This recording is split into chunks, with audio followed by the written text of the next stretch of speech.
मेरे बच्चों, सभी को सुप्रभात। बच्चों, जैसा कि आपको पता है, झांसी की रानी कविता का अध्ययन लगातार चल रहा था और आप पैराग्राफ आधारित बहुत सारे प्रश्न को भी अपने कापियों में किए हैं। तो आज इस पाठ का भावार्थ संक्षेप में हम बता देंगे और अभ्यास कार्य से जुड़े प्रश्नों का आप अध्ययन करने के बाद उसे अपनी कापी में करेंगे। जहाँ कोई समस्या होगी आप हमें व्हाट्सएप के माध्यम से सूचित करेंगे। तो ध्यान से इस कहानी का भावार्थ संक्षेप में सुन लीजिए। झांसी की रानी कविता सुभद्रा कुमारी चौहान द्वारा लिखा गया है। इसमें सुभद्रा कुमारी चौहान ने महारानी लक्ष्मीबाई, जो झांसी की रानी है, उनके वीरतापूर्ण कार्यों का वर्णन किया है। यह कहानी 1857 की है, जब अंग्रेज़ों के खिलाफ महारानी लक्ष्मीबाई ने जंग का ऐलान किया था। उसी समय की कहानी का कविता के माध्यम से सुभद्रा कुमारी चौहान ने वर्णन किया है। सिंहासन हिल उठे, राजवंशों ने भ्रिकुटी तानी थी। उस समय की कहानी है। 1857 में अंग्रेज़ों के खिलाफ जब राजवंशों ने युद्ध का ऐलान कर दिया, तो उस समय मानो अंग्रेज़ों का सिंहासन हिलने लगा था। सिंहासन हिल उठे, राजवंशों ने भ्रिकुटी तानी थी, अर्थात भारत के राजवंश फिर से अपने अधिकार के प्रति सचेत हुए और उन्होंने जब जंग का ऐलान किया तो मानो अंग्रेज़ों का सिंहासन हिलने लगा। तो बूढ़े भारत में फिर से आई नई जवानी थी। सुभद्रा कुमारी चौहान ने बताया, मानो फिर से जो भारत के लोग में आलस्यपन आ गया था, जो अंग्रेज़ों की अधीनता स्वीकार कर लिए थे, फिर से एक नई स्फूर्ति उनके अंतर मन में आ गई। गुमी हुई आज़ादी की कीमत सबने पहचानी थी और जिस आज़ादी को सब लोग भूल गए थे, वह फिर से उस आज़ादी की कीमत सबके मन में आने लगी थी कि नहीं, हमें आज़ाद होना है। दूर फिरंगी को करने को सबने मन में ठानी थी। तो सभी लोगों ने, पूरे भारतवर्ष ने अंग्रेज़ों को देश से निकालने के लिए अब मन बना लिया था। चमक उठी सन 57 में वह तलवार पुरानी थी। तो 1857 की क्रांति में महारानी लक्ष्मीबाई ने अंग्रेज़ों के खिलाफ तलवार उठा लिया। तो यह कहानी बुंदेलखंड के लोगों ने खूब अच्छे ढंग से गा कर इसे महारानी लक्ष्मीबाई की वीरता का बखान किया है कि महारानी लक्ष्मीबाई मर्दों वाले भेष में घोड़े पर सजकर अंग्रेज़ों के खिलाफ लड़ाई के मैदान में उतर पड़ी थी। कानपुर के नाना की मुँह बोली बहन छबीली थी। यह महारानी लक्ष्मीबाई कानपुर के नाना साहब की मुँह बोली बहन थी।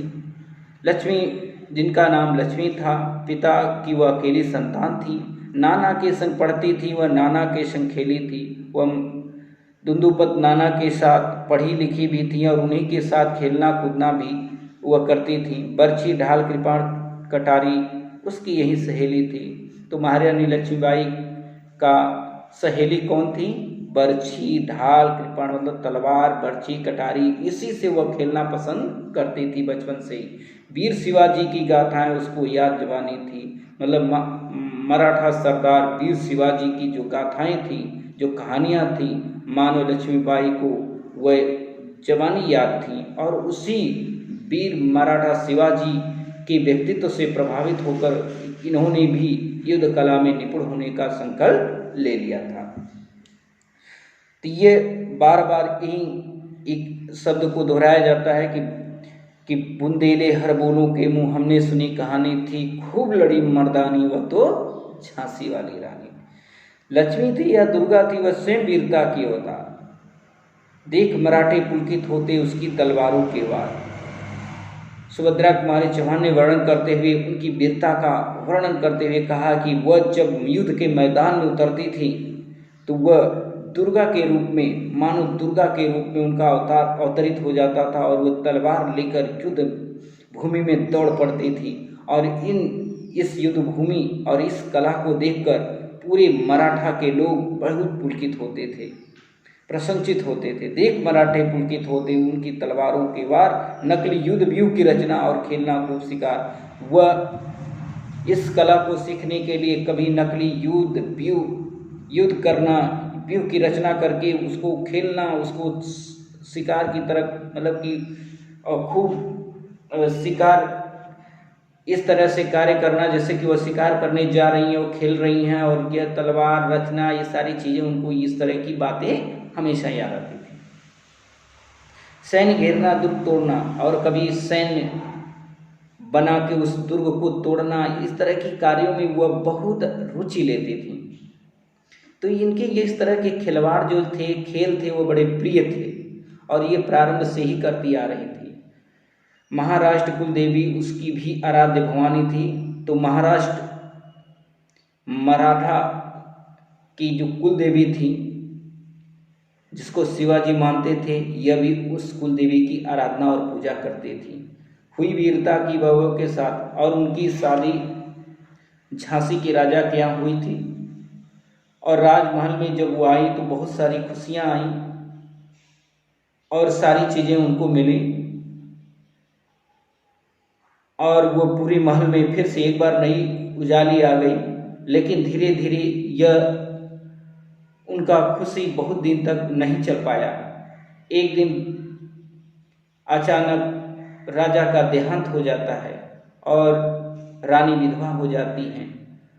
फिर वह राजा निसंतान जब मर जाते हैं तो वह अंग्रेज़ों के मन में झांसी को हड़पने की जो षड्यंत्र है, योजना है, चलने लगती है। और डलहौजी उस समय हड़प नीति, जो राज्य हड़प नीति का एक उसके अंदर भावना समाई हुई थी, उस भावना के चलते वह झांसी को भी हड़पना चाहता था। वह पूरी फौज के साथ झांसी को भी अपने में मिलाने की जब कोशिश किया तो महारानी अभी राजा के गम को भुला भी नहीं पाई थी कि युद्ध मैदान में वह कूद पड़ी।